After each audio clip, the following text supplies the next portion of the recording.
Дорамарин дегеніміз не? Дорамарин бұл керемет дәрумендер кешені.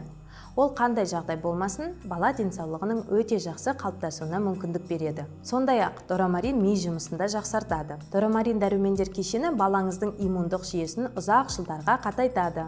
Дәрумендер кешенін 3 айдан 16 жасқа дейінгі балаларға ұсынылады. Тура осы жас аралығында ағзаға ең басты өзгерістер орын алады. Дорамарин балаларды қалжыраудан арылтады. Ал ата-аналар жылдың қай мезгілі болсын өз балалары үшін уайымдамайтын болады.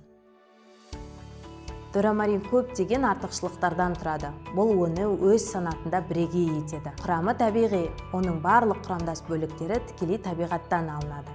Зертханаларда жасалмайды. Тұрақты қолданған кезде де аллергиялық реакция туғызбайды. Дәмі өте жағымды, сол себептен де бала оны сүйсіне қабылдайды.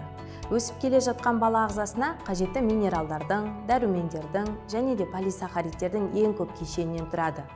Дорамарин құрамында көптеген табиғи ингредиенттер бар. Олар қиыр шығыс ламинариясы. Құрамында 40-тан аса пайдалы заттары бар. Олардың ішінде А, Б, С, Д, Е, К топтарының дәрумендері кездеседі. Сонымен қатар темір, мырыш, селен, йод, күміс және тағы да басқа минералдар бар. Трипанк сығындысы. Құрамында В1, В2, В3, В5, В6, ПП және С дәрумендері, фолий қышқылы кездеседі, ал негізі балық майына ұқсас.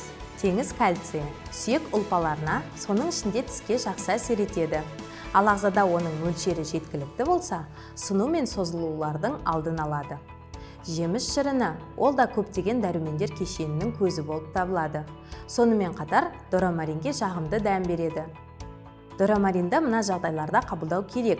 Егер балаңыз жылына 2 реттен көп ауырса және де аллергиясы болса, бұл иммунитеттің әлсірегенін білдіреді және тез арада оны нығайту қажет етеді.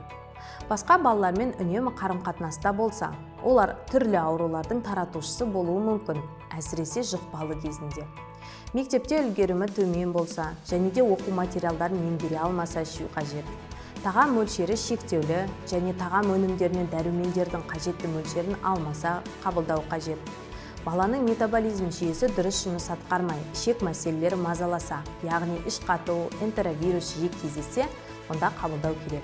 Осы жағдайлардың бәрінде ағзаға көп күш түседі, ал бала мұның барлығымен өздігімен қарсыласа алмайды.